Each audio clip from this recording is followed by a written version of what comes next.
March 26న theatres లో పూనకాలు తెప్పించడానికి Ustaad Bhagat Singh ready అయిపోయింది. Recent గా రిలీజ్ అయిన ఆరా ఆఫ్ ఉస్తాద్ సాంగ్ సోషల్ మీడియాను షేక్ చేస్తోంది.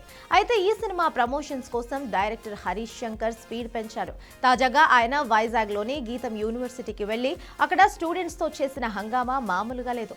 గీతం యూనివర్సిటీకి వెళ్లిన హరీష్ శంకర్ కు స్టూడెంట్స్ గ్రాండ్ వెల్కమ్ ఇచ్చారు. హరీష్ శంకర్ తన మార్క్ మాస్ స్పీచ్ తో అక్కడ ఉన్న వేలాది మంది విద్యార్థులను ఉత్సాహపరిచాడు. పవన్ కళ్యాణ్ మేనరిజమ్స్ చేస్తూ స్టూడెంట్స్ చేసిన రచ్చ చూసి హరీష్ శంకర్ ఫిదా అయిపోయాడు. గబ్బర్ సింగ్ టైంలో కూడా ఇలాగే వైజాగ్ ప్రమోషన్స్ చాలా ప్లస్ అయ్యాయని, ఇప్పుడు ఉస్తాద్ కి కూడా అదే వైబ్ కనిపిస్తోందని ఆయన అన్నాడు. మీరు థియేటర్స్ లో చూసేది కేవలం సినిమా కాదు, అది ఒక సెలబ్రేషన్ అంటూ స్టూడెంట్స్ లో జోస్ నింపాడు. చాలా మంది ఈ సినిమాలో రాజకీయ డైలాగులు ఉన్నాయని అనుకుంటున్నారు. కానీ హరీష్ శంకర్ దీనిపై క్లారిటీ ఇచ్చారు. ఇది ఒక ప్యూర్ కమర్షియల్ ఎంటర్టైనర్ అని, పవన్ కళ్యాణ్ మార్క్ స్వాగ్ మాత్రమే ఉంటుందని స్పష్టం చేశారు.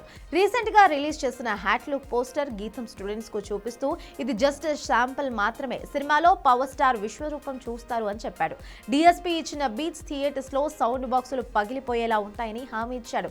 త్వరలోనే ఒక పవర్ఫుల్ 40 సెకండ్ల గ్లిమ్స్ రిలీజ్ కాబోతోంది. అది చూశాక సినిమా రేంజ్ ఏంటో అందరికీ అర్థమవుతుందన్నాడు.